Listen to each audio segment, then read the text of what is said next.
ভোটের বাংলায় এবার ইস্যু মাছ। কেন্দ্রের প্রকল্প চালু না করায় তৃণমূল সরকারকে নিশানা নরেন্দ্র মোদীর। পাল্টা আক্রমণ মমতা বন্দ্যোপাধ্যায়।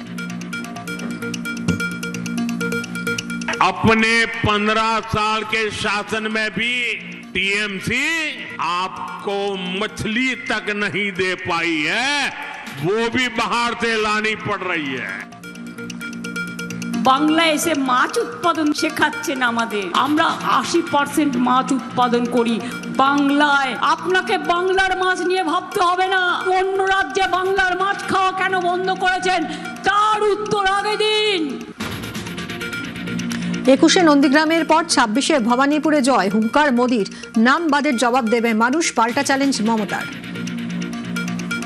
जो कमाल 5 साल पहले नंदीग्राम ने किया था, इस बार वही हाल भवानीपुर में भी होने जा रहा है। চুরি করে জিতেছিল আগের বার, মাত্র 2,57,000 ভোটের মধ্যে 60,000 বাদের খাতায়। তাতে কি আছে? বলছে ভবানীপুরেও জিতবো, বলে ঘেচু জিতবে। তোমাদের দেবার জন্য মানুষ তৈরি আছে।